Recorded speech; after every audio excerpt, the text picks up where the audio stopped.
नमस्कार दोस्तों, स्वागत है आप सभी का RP technical study YouTube channel में। तो दोस्तों आज की वीडियो में अपन बात करेंगे टेक्निकल हेल्पर का प्रीवियस ईयर क्वेश्चन पेपर जो कि 27 अगस्त 2018 को थर्ड शिफ्ट में हुआ था। इससे पहले के सभी शिफ्टों को अपन देख चुके हैं, जिनका लिंक आपको नीचे डिस्क्रिप्शन में मिल जाएगा या फिर आप चैनल के प्ले लिस्ट से भी देख सकते हैं। तो चलिए शुरू करते हैं। पहला क्वेश्चन है, 200 वोल्टेज के आरोपित वोल्टता के साथ 6 ओम और 8 ओम के दो प्रतिरोधक श्रेणी क्रम में संयोजित है। प्रतिरोधकों के माध्यम से प्रवाहित होने वाली विद्युत धारा को ज्ञात करना है। क्या ज्ञात करना है? प्रतिरोधकों के माध्यम से प्रवाहित होने वाली विद्युत धारा का मान ज्ञात करना है। तो दोस्तों आई ज्ञात करना है, जबकि प्रतिरोधक कितना दे रखा है? श्रेणी क्रम में जुड़े हुए हैं और एक दे रखा 6 ओम का और दूसरा दे रखा है 8 ओम का। तो जब श्रेणी में दिए गए हैं तो दोनों क्या हो जाएंगे? R1 प्लस R2 कितना हो जाएगा? R1 व R2 कितना हो जाएगा? 6 प्लस 8 कितने हो जाएंगे? 14। तो प्रतिरोध 14 ओम दे रखा है, वोल्टेज दे रखा है 200 ओम। तो आई ज्ञात करना है। तो आई ज्ञात करने का फॉर्मूला क्या होगा? V/R। V का मान कितना दे रखा है? 200 वोल्टेज बटे प्रतिरोध कितना हो गया? 14 ओम। तो इसका करेक्ट आंसर क्या होगा? जब इसमें भाग देंगे 200 में 14 का भाग देंगे तो कितना आ जाएगा इसका करेक्ट आंसर? तो दोस्तों इसका करेक्ट आंसर हो जाएगा 14.2। करेक्ट आंसर क्या हो जाएगा? Option number D. चलिए अगला क्वेश्चन। अगला क्वेश्चन है, शोषक सेल का ईएमएफ लगभग होता है। शोषक सेल का ईएमएफ कितना होता है? 0 वोल्टेज, 0.5 वोल्टेज, 1 वोल्टेज, 1.5 वोल्टेज या 2.5 वोल्टेज। तो शोषक सेल होता है ड्राई सेल, उसका ईएमएफ लगभग कितना होता है? इंपॉर्टेंट क्वेश्चन है। तो दोस्तों इसका करेक्ट आंसर हो जाएगा 1.5 वोल्टेज होता है। कितना होता है? 1.5 वोल्टेज। तो करेक्ट आंसर हो जाएगा ऑप्शन नंबर डी। चलिए अगला क्वेश्चन। चलिए अगले क्वेश्चन का आंसर बताइए क्या होगा। अगला क्वेश्चन है, वोल्टता और विद्युत धारा के बीच कला कोण की कोज्या खाली स्थान है। ऑप्शन ए दे रखा है वास्तविक शक्ति, बी दे रखा है शक्ति घटक, सी दे रखा है सक्रिय शक्ति, डी दे रखा है पावर, ई दे रखा है वोल्टेज। तो करेक्ट आंसर क्या होगा? बहुत इंपॉर्टेंट क्वेश्चन है। तो दोस्तों इसका करेक्ट आंसर हो जाएगा शक्ति घटक, जिसे पावर फैक्टर भी कहते हैं। तो करेक्ट आंसर हो जाएगा ऑप्शन नंबर बी। अगला क्वेश्चन है, डीसी परिपथ का शक्ति घटक सदैव होता है 0, एकक, एकक से कम, एकक से अधिक या 0.5। तो करेक्ट आंसर क्या हो जाएगा? तो दोस्तों डीसी परिपथ का शक्ति घटक होता है, पावर फैक्टर सदैव क्या होता है? इकाई होता है। क्या होता है? एकक। तो करेक्ट आंसर हो जाएगा ऑप्शन नंबर बी। अगला क्वेश्चन। दोस्तों अगला क्वेश्चन दे रखा है, ज्यात रंग दोलक खालिस्तान आउटपुट उत्पन्न करते हैं। ऑप्शन ए दे रखा है ज्यात रंग, बी दे रखा है आयताकार तरंग, सी दे रखा है क्रकच दंत तरंग, डी दे रखा है आयताकार तरंग, ई दे रखा है स्पंद संकेत। तो करेक्ट आंसर क्या होगा? इंपॉर्टेंट क्वेश्चन है।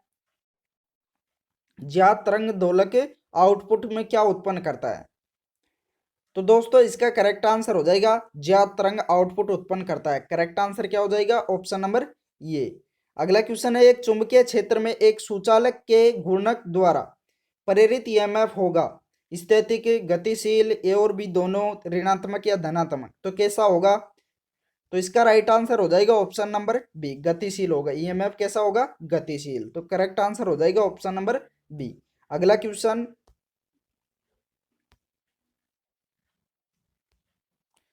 दोस्तों अगला क्वेश्चन दे रखा है, यदि 200 वोल्टेज एसी आपूर्ति से 200 वोल्टेज डीसी श्रेणी मोटर संयोजित होती है तो ऑप्शन ए दे रखा है मोटर तेजी से कंपन करेगी, बी दे रखा है मोटर कम दक्षता और अधिक चिंगारी के साथ चलेगी, सी दे रखा है मोटर नहीं चलेगी, डी दे रखा है फ्यूज उड़ जाएगा, ई दे रखा है मोटर के घुमाव जल जाएंगे। तो करेक्ट आंसर क्या होगा? तो दोस्तों इसका करेक्ट आंसर हो जाएगा मोटर कम दक्षता और अधिक चिंगारी के साथ चलेगी। जब 230 वोल्टेज एसी आपूर्ति से 200 वोल्टेज डीसी श्रेणी में मोटर संयोजित होती है तो इसमें क्या होगा? मोटर कम दक्षता और अधिक चिंगारी के साथ चलेगी। तो करेक्ट आंसर हो जाएगा ऑप्शन नंबर बी। अगला क्वेश्चन है, यदि एक परमाणु के संयोजी इलेक्ट्रॉनों की संख्या 4 से कम है तो पदार्थ कहलाता है। पदार्थ क्या कहलाता है? सुचालक, आंतरिक अर्धचालक, कुचालक, बाह्य अर्धचालक या बी और सी दोनों। तो दोस्तों यदि एक परमाणु के संयोजी इलेक्ट्रॉनों की संख्या 4 से कम है तो वह पदार्थ क्या कहलाता है? बहुत इंपॉर्टेंट क्वेश्चन है। फटाफट से कमेंट करके बताइए इसका राइट आंसर क्या होगा। तो दोस्तों इसका करेक्ट आंसर हो जाएगा सुचालक कहलाएगा। क्या कहलाएगा? सुचालक कहलाता है वह पदार्थ जिसमें संयोजित इलेक्ट्रॉनों की संख्या 4 से कम होती है, वह क्या कहलाता है? सुचालक। करेक्ट आंसर हो जाएगा ऑप्शन नंबर ये। अगला क्वेश्चन दोस्तों, अगला क्वेश्चन दे रखा 400 हर्ट्ज की आवृत्ति के लिए समय अवधि क्या है? समय अवधि ज्ञात करना है तो समय अवधि ज्ञात करने का फॉर्मूला क्या होगा? 1/फ्रीक्वेंसी। क्या होगा? 1/फ्रीक्वेंसी। तो फ्रीक्वेंसी का मान कितना दे रखा है? 400 हर्ट्ज। तो 1/400 करेंगे, 400 करेंगे तो कितना आ जाएगा? शून्य पॉइंट लगाएंगे, फिर शून्य जोड़ेंगे, फिर भी नहीं जा रहा, फिर शून्य लगाएंगे, फिर भी नहीं जा रहा। अब चला जाएगा कितनी बार? 2 बार। बचेगा कितना ऊपर? 200। 200 में फिर शून्य जोड़ेंगे तो कितनी बार चला जाएगा? 5 बार। तो आंसर आ जाएगा 0.0025 सेकेंड। करेक्ट आंसर क्या हो जाएगा? ऑप्शन नंबर ये। अगला क्वेश्चन दोस्तों, अगला क्वेश्चन दे रखा है प्रेरणिक प्रतिघात अर्थात एक्सएल के लिए सूत्र क्या है? एक्सएल के लिए सूत्र क्या? इंडक्टिव रिएक्टेंस के लिए सूत्र कौन सा होता है इनमें से? तो फटाफट से कमेंट करके बताइए कि इसका राइट आंसर कौन सा होगा। इनमें से एक्सएल ज्ञात करने का सूत्र कौन सा होता है? इंपॉर्टेंट क्वेश्चन है। तो दोस्तों इसका करेक्ट आंसर हो जाएगा ऑप्शन नंबर बी, 2πfl। क्या होता है? 2πfl। करेक्ट आंसर हो जाएगा ऑप्शन नंबर बी। अगला क्वेश्चन दोस्तों, अगला क्वेश्चन दे रखा है ल्यूमेन प्रति वाट किसकी इकाई है?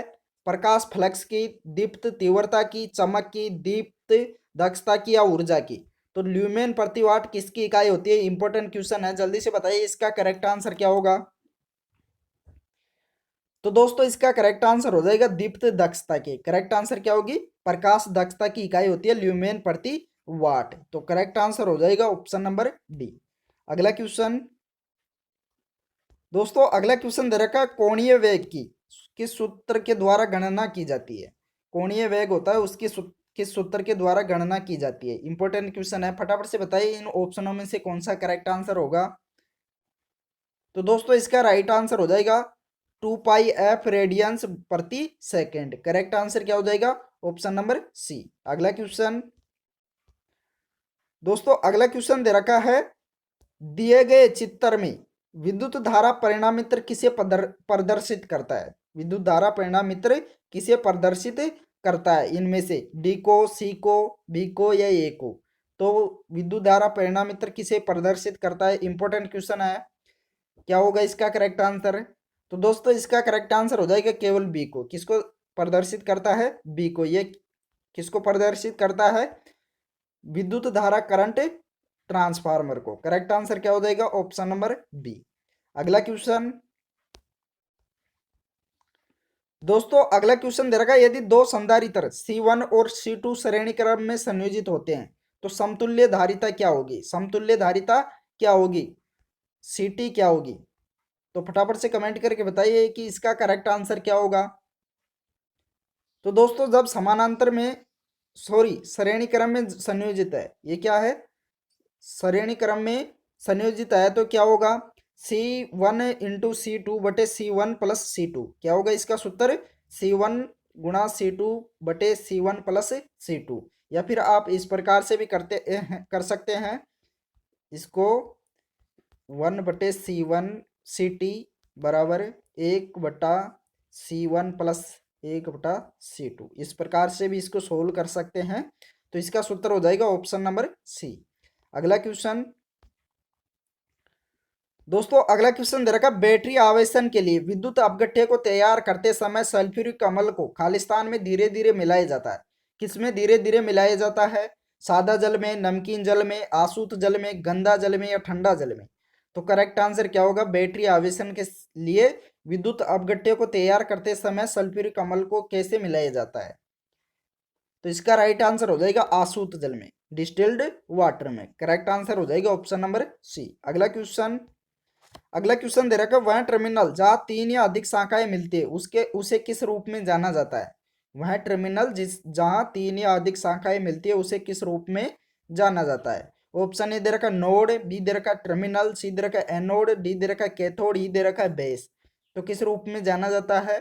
इसका राइट आंसर हो जाएगा नोड के रूप में। उसे किस रूप में जाना जाता है? नोड के रूप में। करेक्ट आंसर हो जाएगा ऑप्शन नंबर ये। अगला क्वेश्चन है सोडियम वाष्प लैंप द्वारा प्रकाश का कौन सा रंग उत्सर्जित होता है? नीला प्रकाश, पीला प्रकाश, लाल प्रकाश, हरा प्रकाश, सफेद प्रकाश। तो सोडियम वाष्प लैंप द्वारा प्रकाश का कौन सा रंग उत्सर्जित होता है? इंपॉर्टेंट क्वेश्चन है। तो दोस्तों इसका करेक्ट आंसर हो जाएगा पीला प्रकाश। करेक्ट आंसर क्या होगा? Option number B. अगला क्वेश्चन, अगला क्वेश्चन दे रखा है निम्न चिन्ह किसे प्रदर्शित करता है? यह सिंबल किसको प्रदर्शित करता है? ये किसका सिंबल है? फटाफट से बताना है क्या होगा इसका करेक्ट आंसर। ऑप्शन दे रखा है डायोड का, सिलिकॉन नियंत्रित दिष्टकारी का, द्विध्रुवीय संधि ट्रांजिस्टर, डी दे रखा क्षेत्र प्रभाव ट्रांजिस्टर का, ई दे रखा मोसफेट। तो यह सिंबल किसका है? इंपॉर्टेंट क्वेश्चन है, फटाफट से बताना है क्या होगा। तो दोस्तों यह सिलिकॉन नियंत्रित दिष्टकारी का, किसका है? सिलिकॉन नियंत्रित रेक्टिफायर का। करेक्ट आंसर हो जाएगा ऑप्शन नंबर बी। अगला क्वेश्चन, दोस्तों अगला क्वेश्चन है उस उपकरण का क्या नाम है जो ध्वनि तरंगों को विद्युत तरंगों में परिवर्तित करता है? उस उपकरण को क्या कहते हैं जो ध्वनि तरंगों को विद्युत तरंगों में परिवर्तित करता है? उसे उसका नाम क्या है? ऑप्शन ए दे रखा है एम्पलीफायर, बी दे रखा है एंटीना, सी दे रखा है फिल्टर, डी दे रखा है माइक्रोफोन, ई दे रखा है रेक्टिफायर। तो करेक्ट आंसर कौन सा होगा? तो दोस्तों इसका करेक्ट आंसर हो जाएगा माइक्रोफोन। उसे क्या कहा जाता है? माइक्रोफोन। करेक्ट आंसर हो जाएगा ऑप्शन नंबर डी। अगला क्वेश्चन,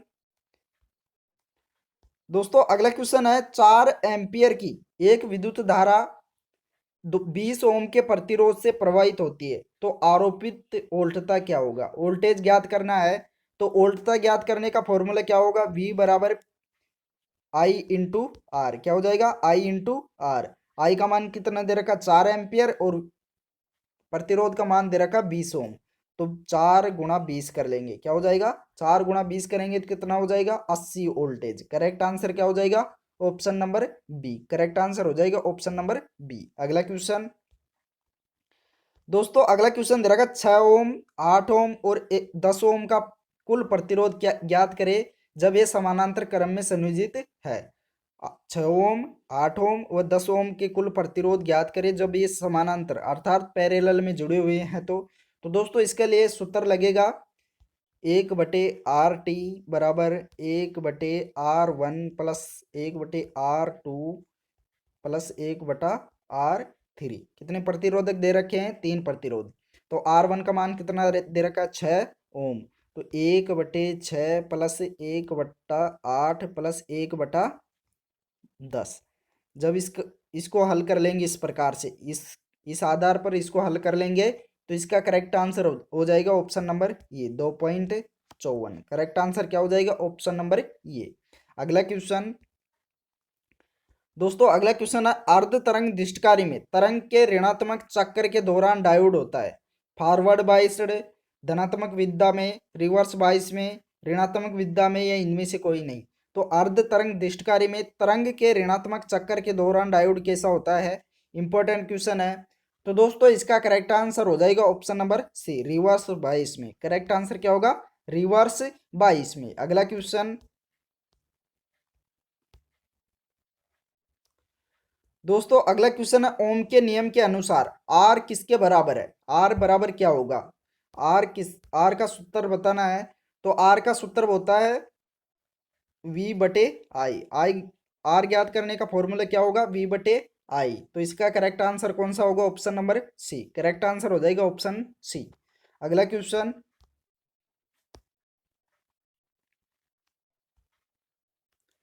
दोस्तों अगला क्वेश्चन है इनमें से क्या बिजली के सर्किट में इस्तेमाल होने वाले स्विच का प्रकार है? ऑप्शन ए दे रखा single pole single throw, B दे रखा single pole double throw, C दे रखा double pole single throw, D दे रखा double pole double throw, E दे रखा इन सब।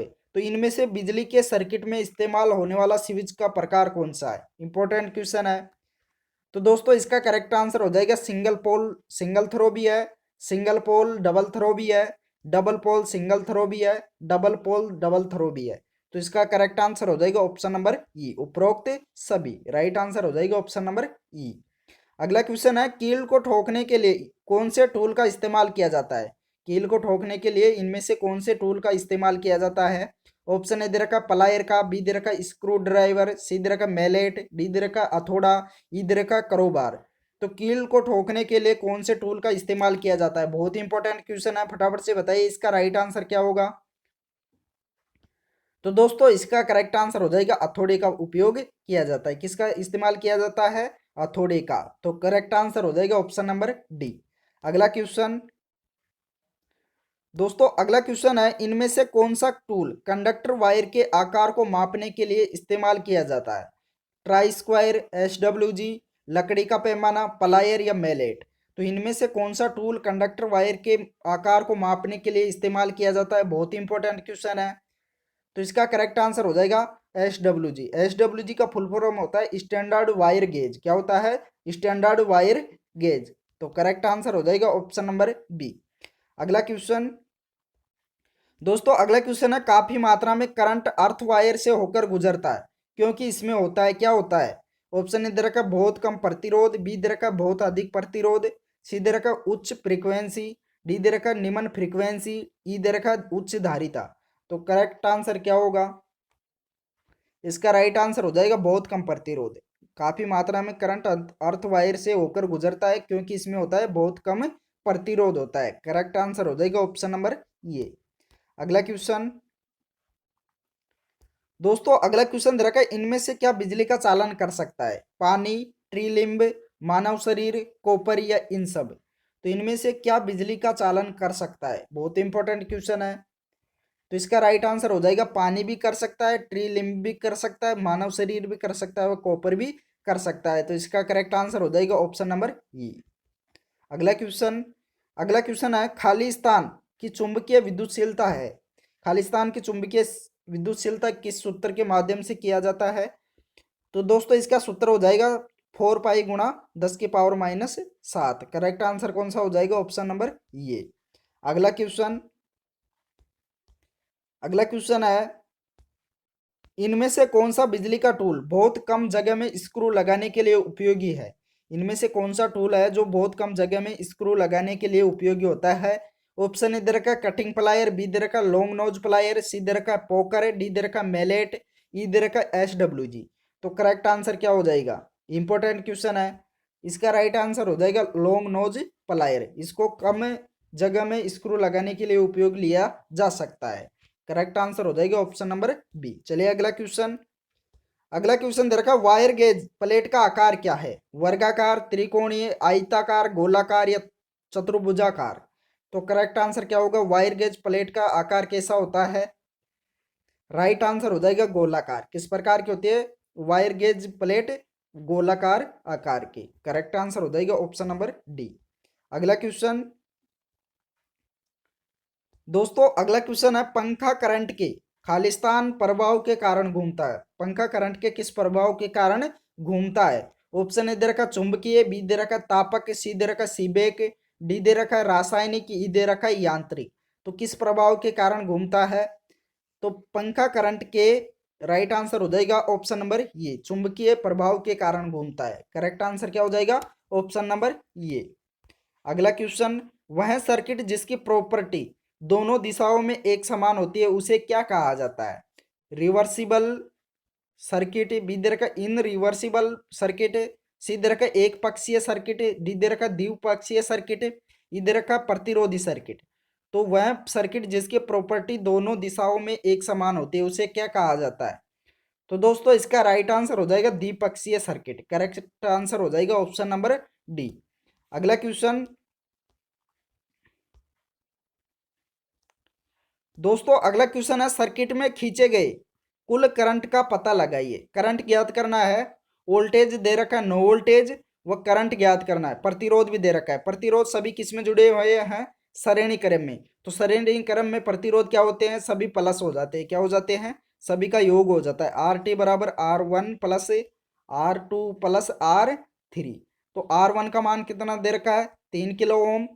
R2 का मान दे रखा है 10 किलो ओम। R3 का मान दे रखा है 5 किलो ओम। तो इस प्रकार से इसको हल करना है। तो RT बराबर कितना हो जाएगा? R1 का मान दे रखा है 3 किलो ओम प्लस R2 का मान दे रखा है 10 किलो ओम प्लस R3 का मान दे रखा है 5 किलो ओम। तो इनको जोड़ेंगे तो कितना हो जाएगा? 5 3 व 10 13 प्लस 5 कितना हो जाएगा 8, सॉरी 18, कितना हो जाएगा 18। तीनों को जोड़ेंगे तो कितना हो जाएगा, आर का मान 18, तो आर टी बराबर 18 हो जाएगा। ज्ञात करना है करंट, तो करंट ज्ञात करने का फॉर्मूला क्या होगा, आई बराबर वी बटे आर। वी का मान कितना दे रखा है, वी का मान दे रखा है 9 वोल्टेज, 9/18, 9/18 हो जाएंगे, तो इसको जब काटेंगे तो कितना हो जाएगा 0.5। यहाँ प्रतिरोध में किलो में दे रखा है, किस में दे रखा है, किलो में, तो किलो ऊपर जाके किस में बदल जाएगा, मिली में, तो इसका करेक्ट आंसर हो जाएगा 0.5 मिली एम्पियर। करेक्ट आंसर हो जाएगा 0.5 मिली एम्पियर। करेक्ट आंसर हो जाएगा ऑप्शन नंबर ई। अगला क्वेश्चन दोस्तों, अगला क्वेश्चन दे रखा है, एक समानांतर सर्किट में खालिस्तान की संख्या बढ़ने से प्रतिरोध घटने लगता है। ऑप्शन ए दे रखा है रजिस्टर, बी दे रखा है बल्ब है, सी दे रखा है सर्किट है, डी दे रखा है बैटरी, ई दे रखा है वोल्टमीटर। तो दोस्तों इसका करेक्ट आंसर हो जाएगा रजिस्टर की संख्या बढ़ने से प्रतिरोध घटने लगता है। करेक्ट आंसर क्या हो जाएगा, ऑप्शन नंबर ये। अगला क्वेश्चन दोस्तों, अगला क्वेश्चन दे रखा है, वह संकेत ढूंढे जो 3 पोल वाले एमसीबी को दर्शाता है। 3 पोल वाले एमसीबी को कौन सा सिंबल दर्शाता है, इनमें से, इन ऑप्शनों में से बताना है। तो फटाफट से कमेंट करके बताइए कि कौन सा 3 पोल वाले एमसीबी को मिनिएचर सर्किट ब्रेकर को दर्शाता है। तो दोस्तों इसका करेक्ट आंसर हो जाएगा ऑप्शन नंबर ये किसको दर्शाता है, 3 पोल वाले एमसीबी को दर्शाता है। करेक्ट आंसर हो जाएगा ऑप्शन नंबर ये। अगला क्वेश्चन दोस्तों, अगला क्वेश्चन है, डीसी मशीन में डमी कॉइल का क्या प्रयोजन होता है। डमी कॉइल होती है उसका क्या प्रयोजन होता है। ऑप्शन ए दे रखा है क्षमता बढ़ाना, बी दे रखा है आर्मेचर की प्रतिक्रिया को कम करना, सी दे रखा है यांत्रिक संतुलन, डी दे रखा है पावर को कम करना, ई दे रखा है पावर फैक्टर को बढ़ाना। तो डमी कॉइल का प्रयोजन क्या होता है डीसी मशीन में, बहुत ही इंपॉर्टेंट क्वेश्चन है। तो दोस्तों इसका करेक्ट आंसर हो जाएगा यांत्रिक संतुलन प्रदान करने के लिए। डमी कॉइल क्यों लगाया जाता है, यांत्रिक संतुलन प्रदान करने के लिए। तो करेक्ट आंसर हो जाएगा ऑप्शन नंबर सी। अगला क्वेश्चन है, इन्वर्टर एक ऐसा सर्किट है जो खालिस्तान में परिवर्तित करता है। किसको परिवर्तित करता है, एसी को डीसी में, कम वोल्टेज वाले एसी को अधिक वोल्टेज वाले एसी में, डीसी को एसी में, या कम वोल्टेज वाले डीसी को अधिक वोल्टेज वाले डीसी में, इधर का निम्न फ्रीक्वेंसी को उच्च फ्रीक्वेंसी में। तो इन्वर्टर एक ऐसा सर्किट होता है जो किसको परिवर्तित करता है। इंपॉर्टेंट क्वेश्चन है, जल्दी से कमेंट करके बताइए कि इसका करेक्ट आंसर क्या होगा। तो दोस्तों इन्वर्टर करता है डीसी को एसी में चेंज, किस में करता है, डीसी को एसी में चेंज करता है। करेक्ट आंसर हो जाएगा ऑप्शन नंबर सी। अगला क्वेश्चन दोस्तों, अगला क्वेश्चन दे रखा है, एक डीसी जनरेटर में कम्यूटेटर का क्या उपयोग है। ऑप्शन ए दे रखा है करंट इकट्ठा करना, बी दे रखा है नुकसान को कम करना, सी दे रखा है क्षमता में वृद्धि, डी दे रखा एसी आर्मेचर करंट को डीसी में परिवर्तित करना, ई दे रखा है यांत्रिक सुरक्षा। तो करेक्ट आंसर क्या होगा। तो दोस्तों एक डीसी जनरेटर में कम्यूटेटर का कार्य होता है एसी आर्मेचर करंट को डीसी में परिवर्तित करना। करेक्ट आंसर हो जाएगा ऑप्शन नंबर डी। अगला क्वेश्चन है, आर्टिफिशियल हार्ट पंप जैसे बायो मेडिकल उपकरण में आमतौर पर इस्तेमाल होने वाला मोटर कौन सा है। ऑप्शन ए दे रखा permanent magnet DC motor, B दे रखा बिना बरस वाले डीसी मोटर, सी दे रखा कंपाउंड मोटर, डी दे रखा सीरीज मोटर, ई दे रखा संट मोटर। तो आर्टिफिशियल हार्ट पंप जैसे बायोमेडिकल उपकरण में आमतौर पर कौन सी मोटर इस्तेमाल की जाती है, राइट आंसर कौन सा होगा। तो दोस्तों इसका करेक्ट आंसर हो जाएगा बिना बरस वाले डीसी मोटर। करेक्ट आंसर क्या हो जाएगा, ऑप्शन नंबर बी। अगला क्वेश्चन दोस्तों, अगला क्वेश्चन दे रखा है, SF6 गैस का परिवहन खालिस्तान में किया जाता है। गैस सिलेंडरों में तरल रूप में, बॉक्स में ठोस रूप में, एयर सिलेंडरों में, या गैस के गुब्बारों में। तो किस में किया जाता है SF6 गैस का परिवहन। करेक्ट आंसर क्या होगा।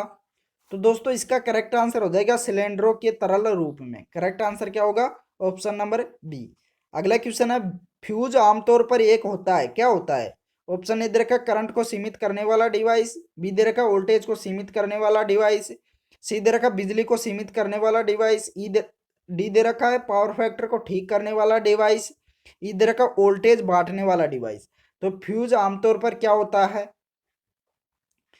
महत्वपूर्ण क्वेश्चन है, फटाफट से बताइए क्या होगा इसका करेक्ट आंसर। तो दोस्तों इसका करेक्ट आंसर हो जाएगा करंट को सीमित करने वाला डिवाइस होता है फ्यूज। क्या होता है? करंट को सीमित करने वाला। तो करेक्ट आंसर होगा ऑप्शन नंबर ये। अगला क्वेश्चन दे रखा है, एक आर्मेचर वाइंडिंग में एक टर्न खालिस्तान का होता है। दो क्वाइल स्लाइड का, दो कंडक्टर का, चार कंडक्टर का, चार क्वाइल साइड का, एक क्वाइल साइड का। तो करेक्ट आंसर क्या होगा? तो दोस्तों एक आर्मेचर वाइंडिंग में एक टर्न दो कंडक्टर का होता है। करेक्ट आंसर क्या होगा? Option number B. अगला क्वेश्चन है, अगर डीसी शंट मोटर की रफ्तार बढ़ाई जाती है तो बैक ईएमएफ क्या होता है? यदि डीसी शंट मोटर की रफ्तार को बढ़ाया जाता है, गति को बढ़ाया जाता है, तो उसका बैक ईएमएफ क्या होगा? बढ़ता है, घटता है, अपरिवर्तित रहता है? बी डी दे रखा, पहले बढ़ता है और फिर घटता घटता जाता है। ई दे रखा, या तो ये या बी। तो अगर डीसी शंट मोटर की रफ्तार बढ़ाई जाती है तो बैक ईएमएफ क्या होता है? राइट आंसर कौन सा होगा? तो दोस्तों इसका करेक्ट आंसर हो जाएगा बैक ईएमएफ बढ़ता है। करेक्ट आंसर क्या होगा? ऑप्शन नंबर ये। अगला क्वेश्चन दोस्तों, अगला क्वेश्चन दे रखा है, SF6 का प्रावेदुत सामर्थ्य होता है। ऑप्शन ए दे रखा, वायुमंडलीय दाब पर वायु से कम होता है। बी दे रखा, तेल परिपथ वियोजक में प्रयुक्त तेल से कम होता है। सी दे रखा, तेल परिपथ वियोजक में प्रयुक्त तेल से अधिक होता है। डी दे रखा, कम दाब पर अधिक और उच्च दाब पर कम होता है। ई दे रखा, इकाई के बराबर होता है। तो SF6 का प्रावेदुत सामर्थ्य कैसा होता है? राइट आंसर क्या होगा? तो दोस्तों इसका करेक्ट आंसर हो जाएगा, तेल परिपथ वियोजक में प्रयुक्त तेल से कम होता है। करेक्ट आंसर क्या होगा? Option number B. अगला क्वेश्चन है, परिपथ वियोजक सामान्य रूप से कब कार्य करेगा? परिपथ वियोजक अर्थात सर्किट ब्रेकर सामान्य रूप से कब कार्य करेगा? ऑप्शन ए इधर का, स्विच को ऑन किए जाने पर। बी इधर का, लाइन को जांचे जाने की आवश्यकता होने पर। सी इधर का, शक्ति की आपूर्ति की आवश्यकता होने पर। डी इधर का, लाइन में त्रुटि होने पर। इधर का, इनपुट वोल्टेज शून्य होने पर। तो करेक्ट आंसर कौन सा होगा? सर्किट ब्रेकर सामान्य रूप से कब कार्य करेगा? इंपॉर्टेंट क्वेश्चन है। तो दोस्तों इसका करेक्ट आंसर हो जाएगा लाइन में त्रुटि होने पर। करेक्ट आंसर क्या हो जाएगा? Option number D. अगला क्वेश्चन दोस्तों, अगला क्वेश्चन है, मोटर परिपथ में फ्यूज क्या प्रदान करता है? फ्यूज क्या प्रदान करता है?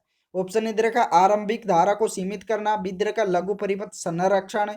सी इधर का, खुला परिपथ संरक्षण। डी इधर का, यांत्रिक सपोर्ट। ई इधर का, कम वोल्टेज। तो करेक्ट आंसर क्या होगा? मोटर परिपथ में फ्यूज का क्या प्रदान करता है? फ्यूज क्या प्रदान करता है? राइट आंसर क्या होगा? तो दोस्तों इसका करेक्ट आंसर हो जाएगा लघु परिपथ संरक्षण। करेक्ट आंसर क्या होगा? Option number B. अगला क्वेश्चन दोस्तों, अगला क्वेश्चन है, परिपथ वियोजक में आर्किंग संपर्क किसके बने होते हैं? आर्किंग कॉन्टैक्ट किसके बने होते हैं? इलेक्ट्रोलाइटिक तांबा के, तांबा टंगस्टन मिश्र धातु के, एल्यूमिनियम मिश्र धातु के, पोर्सलिन के, या निकल के। तो circuit breaker arc circuit breaker में जो आर्किंग संपर्क बने होते हैं वो किसके बने होते हैं? इंपॉर्टेंट क्वेश्चन है। तो इसका राइट आंसर हो जाएगा तांबा टंगस्टन मिश्र धातु के। अगला क्वेश्चन है, महो रिले किसके लिए प्रयुक्त किए जाते हैं? रेक्टिफायर्स के लिए, सर्किट ब्रेकर के लिए, ट्रांसमिशन लाइंस के लिए, फीडर्स के लिए, या डायोड के लिए? तो महो रिले किसके लिए प्रयुक्त किए जाते हैं? बहुत ही इंपॉर्टेंट क्वेश्चन है। तो इसका करेक्ट आंसर हो जाएगा ट्रांसमिशन लाइंस के लिए। करेक्ट आंसर क्या होगा? Option number C. अगला क्वेश्चन दोस्तों, अगला क्वेश्चन है, अधिकांश फ्यूज धारा के किस प्रभाव के कारण संचालित होते हैं? तापक प्रभाव, चुंबकीय प्रभाव, स्थिर विद्युत प्रभाव, विद्युत चुंबकीय प्रभाव, या इनमें से कोई नहीं? तो अधिकांश फ्यूज धारा के किस प्रभाव के कारण संचालित होते हैं? इंपॉर्टेंट क्वेश्चन है। तो इसका करेक्ट आंसर हो जाएगा तापक प्रभाव के कारण संचालित होते हैं। करेक्ट आंसर क्या हो जाएगा? ऑप्शन नंबर ये। तो दोस्तों इस वीडियो में इतना। वीडियो पसंद आया हो तो लाइक कर दीजिए और अपने दोस्तों को भी शेयर कर दीजिए। जिस दोस्त ने भी अभी तक चैनल को सब्सक्राइब नहीं किया है वो सभी दोस्त चैनल को सब्सक्राइब भी कर लीजिए, साथ ही ऑल नोटिफिकेशन बेल को भी ऑन कर लीजिए। और कोई भी सवाल हो तो ज़रूर कमेंट कीजिएगा। Thank you.